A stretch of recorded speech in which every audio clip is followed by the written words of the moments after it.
حضرت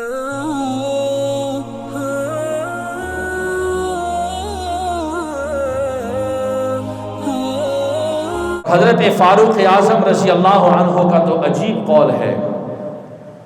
حضرت فاروق اعظم رضی اللہ عنہ کے بارے میں آتا ہے، فرمایا کہ میرے نزدیک ایک قیدی کو کافروں سے چھڑا کر لے کر آنا، سنیے کون کہہ رہا ہے؟ حضرت فاروق اعظم، کہ میرے نزدیک کافروں سے ایک مسلمان قیدی کو چھڑا کر لے کر آنا پورے جزیرۃ العرب کے ثواب سے زیادہ افضل ہے۔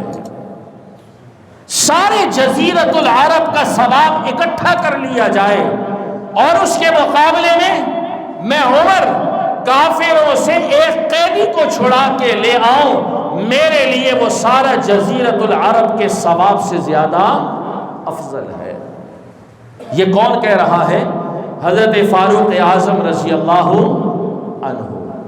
کس کے بارے میں کہہ رہے ہیں؟ مسلمان قیدیوں کے بارے میں کہہ رہے ہیں۔ بے شمار احادیث ہیں، وقت مختصر ہے، بے شمار ایسی احادیث ہیں، واقعات ہیں جس میں غیر مسلم کفار کے پاس اہل ایمان جو موجود ہیں ان کو چھڑانے کے فضائل احادیث کے اندر موجود ہے۔ معلوم کیا ہوا ان احادیث کے ذریعے سے؟ کہ اہل ایمان کو جہاں پر بھی جس انداز سے بھی اپنے مسلمان بھائی کی مدد کی ضرورت ہو، ان کو چاہیے کہ وہ مدد کے لیے ان کے پاس پہنچ جائے۔ اس میں سستی اور کوتاہی قابل برداشت چیز نہیں ہے۔ وہ قوم کی بیٹی، وہ صدیق اکبر کی بیٹی، وہ رسول اللہ کی بیٹی، وہ امت مسلمہ کی بیٹی، جو عرصے 20 سال سے کفار کی قید میں ہے۔ میری مراد اس سے ڈاکٹر عافیہ، آج کل آپ نے سنا ہے سلسلہ شروع ہو چکا ہے ملاقاتوں کا، اللہ کرے یہ ملاقاتیں اس کی رہائی کا سبب بن جائے، ان کے لیے آسانیوں کا سبب بن جائے۔ 20 سال کا عرصہ وہ اکیلی، وہ سر پہ دوپٹہ لیے ہوئے، اپنے عزت اور عصمت کی حفاظت کرتے ہوئے 20 سالوں سے وہ کافروں کی قید میں ہے، اور وہ مظالم اس خاتون پر، اس لڑکی پر ڈھائے جا رہے ہیں کہ انسان کانوں کو ہاتھ لگاتا ہے۔ اس میں سے ایک ظلم میں عرض کیے دیتا ہوں، ورنہ انسانی حقوق کا ڈنڈورا پیٹنے والا یورپ، امریکہ، یہود و نصارہ بکواسات کی دنیا میں سب سے آگے ہے کہ انسانی حقوق، عورتوں کے حقوق، مسلمان عورتوں کے حقوق ادا نہیں کرتے۔ اس بدبخت کو انسانی حقوق نظر نہیں آ رہے، وہ مسلمان عورت ہے اس کے حقوق نظر نہیں آ رہے، اس لیے کہ وہ مسلمان ہیں، اس لیے کہ وہ مسلمان ہیں، مسلمانوں کے حقوق کی طرف اس کی کوئی توجہ نہیں ہے۔ قصور کیا ہے اس کا؟ وَمَا نَقَمُوا مِنْهُمْ إِلَّا أَن يُؤْمِنُوا بِاللَّهِ الْعَزِيزِ الْحَمِيدِ۔ اس کا اور کوئی قصور نہیں ہے کہ وہ اللہ وحدہ لا شریک پر ایمان لے کر آئی ہے، اس کا اور کوئی قصور نہیں، وہ صرف اللہ اور رسول کے اوپر ایمان لے کر آئی ہے۔ اس ایمان لانے کی پاداش میں 20 سال کا عرصہ وہ جیل کی سلاخوں میں تشدد، پریشانی، مصیبتوں کے عالم میں گزار رہی ہے۔ ظلم کیا کیا ہوئے؟ ایک داستان ہے، آپ نے شاید پڑھی بھی ہو۔ ان مظالم میں سے ایک ظلم جو ہمارے تک بھی پہنچی، میں نے بھی سنی اور پڑھی، کہ جیل کے اندر اس بدبخت لوگوں نے اس عورت کو برہنہ کیا، اور برہنہ کرنے کے بعد قرآن کریم کے اوراق کو پھاڑا گیا، اور پھاڑنے کے بعد زمین پر کے قرآن کریم کے اوراق کو بچھایا گیا، اور اس عفت مآب بہن اور بیٹی سے کہا گیا تم ننگے ہو کر قرآن کریم کے ان اوراق کے اوپر چل کے دکھاؤ۔ یہ انسانی حقوق کا علمدار ہے یہ امریکہ، یہ ہمیں حقوق سکھاتا ہے، یہ آپ کو حقوق سکھاتا ہے، یہ پاکستان کو انسانی حقوق کا درس دیتا ہے۔ یہ درس نہیں، اس انسانی حقوق کی آڑ میں اس نے اس کو ہتھیار بنا کر قوموں کے اوپر صرف غلبہ حاصل کرنا ہے اور کوئی مقصد نہیں ہے۔ ایمان والوں پر اس نے غلبہ حاصل کرنا ہے اور کوئی مقصد نہیں ہے۔ بوسنیا کے اندر مسلمانوں کا خون بہا گیا، چیچنیا کے اندر مسلمانوں کا خون بہا گیا، الجزائر کے اندر، کشمیر کے اندر ماں بہنوں کی عزتیں لوٹی گئی، خون کے فوارے چلنے لگ گئے، نوجوانوں کو ظلم اور بربریت کا شکار کیا گیا۔ افغانستان کے اندر کتنا ظلم اور زیادتی اس بدبخت نے کر دی ہے، لیکن کیا ہے، اس کو انسانی حقوق نظر نہیں آتے، عورتیں حقوق نظر نہیں آتے۔ یہ انسانی حقوق کا ڈنڈورا، خواتین کے حقوق کا ڈنڈورا وہ صرف اپنے لیے پیٹتے ہیں، باقی مسلمانوں کے لیے انسانی حقوق نہیں ہے، عورتوں کے لیے حقوق مسلمانوں کے حقوق نہیں ہے۔ یہ امریکہ کا ایک گندا چہرہ ہے، یورپ کا ایک غلیظ چہرہ ہے، جو امت مسلمہ اور ساری دنیا کے سامنے بے نقاب ہو چکا ہے کہ یہ جھوٹا ہے، دغاباز ہے، غدار ہے، اور انسانی حقوق کے نام پر اس نے جھوٹی آواز ایک لگائی ہوئی ہے اور مسلمانوں اور غیر مسلموں پر اپنا دبدبہ بٹھانے کے لیے آواز لگاتا ہے۔ میرے دوستو، اللہ اہل ایمان والوں میں سے کسی کو غیرت نصیب فرمائے۔ ہر حکومت آتی رہی، ہر حکومت آتی رہی، اس میں ساری حکومتوں سے منسلک لوگ بیٹھے ہیں، ہر ایک ملتا بھی رہا، تسلیاں بھی دیتا رہا کہ ہم آزاد کروائیں گے، ہم لے کر آئیں گے، ہم آزاد کروائیں گے، ہم آزاد کروائیں گے۔ اس دوران 20 سال کا عرصہ گزر گیا۔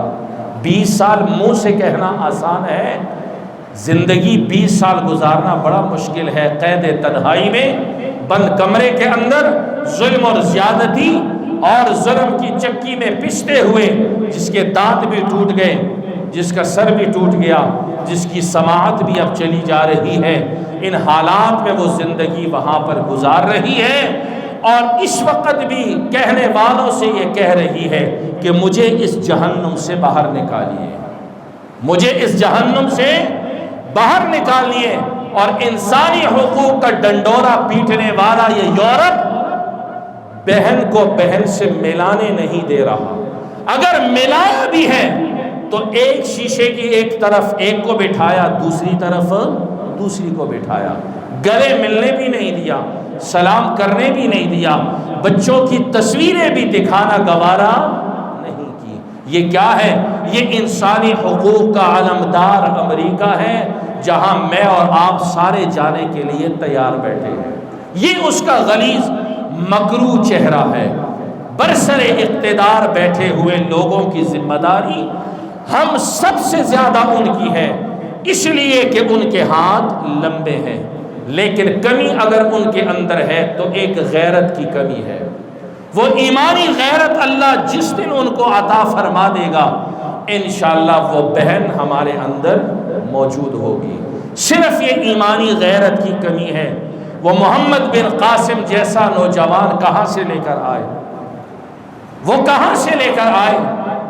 وہ اس دور میں ملنا بڑا مشکل ہے، لیکن حالات کا تقاضا وہ یہی ہے کہ اس وقت طاقت اور قوت برسر اقتدار لوگوں کی ہے۔ ان کو اللہ ایمانی غیرت نصیب فرما دے، اللہ کرے وہ پہلے اپنے آپ سے چھٹکارا حاصل کر لے۔ وہ ایک دوسرے کے خلاف جو لگے ہوئے ہیں، الزامات، جھوٹ، الزام تراشیاں، بکواسات، خرافات، ایک دوسرے کے دست و گریبان، وہ آپس میں ہی فارغ نہیں ہو رہے۔ ڈاکٹر عافیہ کس کو یاد ہے؟ وہ اپنی کرسی سے فارغ ہوں گے، اپنی اس صدارت کی جگہ سے فارغ ہوں گے تو عافیہ ان کو یاد آئے گی۔ وہ آپس سے ہی فارغ نہیں ہو رہے تو عافیہ کس کو یاد آئے گی؟ بہرحال آج جمعے کے توسط سے جہاں اور بہت ساری جگہوں میں آج اہل علم علماء منبر و محراب سے آواز لگا رہے ہیں کہ ہماری اس ڈاکٹر عافیہ بہن کے لیے آواز اٹھائی جائے، آواز اٹھائی جائے، اس کے لیے کوئی اقدامات کیے جائیں، وہاں جایا جائے۔ جانے والے چلے گئے، اللہ جزا دے، جانے والے چلے گئے، جس نے جس انداز سے بھی اس میں حصہ ڈالا ہے اللہ تعالیٰ اس کو جزا دے۔ یہ کریڈٹ کا موقع نہیں ہے کہ کوئی پارٹی کہے میرا کام ہے، دوسرا کہے۔ ہمارے ہاں یہ بھی بڑی مصیبت ہے، ہمارے اس ملک میں یہ بھی بہت بڑا مسئلہ ہے، کوئی کام اخلاص کے ساتھ کرنے کے لیے تیار ہی نہیں ہوتا۔ ہر ایک اپنا شوشہ چھوڑتا ہے کہ یہ میں نے کیا، میری پارٹی نے کیا، میں نے کیا، میری پارٹی نے کیا۔ یاد رکھیے وہ ڈاکٹر عافیہ کسی پارٹی اور کسی فرد کی بہن، کسی پارٹی اور کسی فرد کی بہن نہیں ہے، وہ ساری کی ساری امت مسلمہ کی مجموعی اجتماعی بہن ہے، بیٹی ہے، وہ ہم سب کی ہے۔ اس لیے کوئی کریڈٹ لینے کی کوشش نہ کرے، ہاں محنت اپنی اپنی جگہ سارے کریں، انشاءاللہ اللہ رب العالمین آسانیاں فرما دیں گے۔ اس کے لیے منبر و محراب سے بھی آواز اٹھ رہی ہے اور انشاءاللہ اٹھائی ہے۔ آپ سے گزارش ہے، الیکٹرانک میڈیا ہے، پرنٹ میڈیا ہے، سوشل میڈیا ہے، یہ بڑی طاقت رکھتے ہیں آج کل کے دور میں۔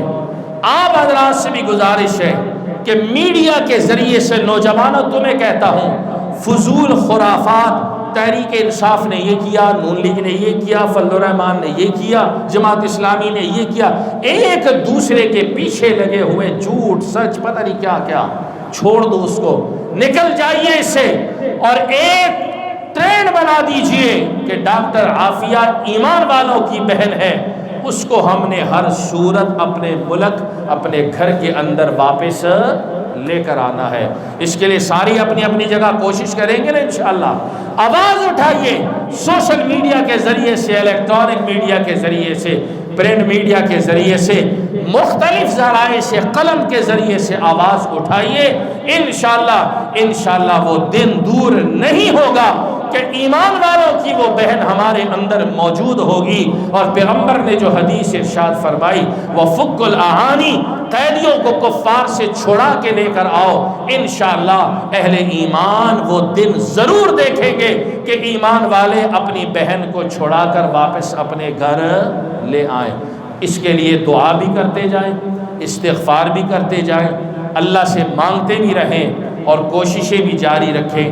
انشاءاللہ وہ بہن ایک نہ ایک دن ہمارے اندر موجود ہوگی، اور اس بہن کے علاوہ اور جتنے اہل ایمان کفار کی قید میں ہیں، بربریت اور ظلم کی انتہا کا شکار ہے، ان کے لیے بھی کوشش و دعا کرتے رہیے کہ اللہ تعالیٰ ان کو بھی سلامتی کے ساتھ واپس ہمارے اندر لے آئے۔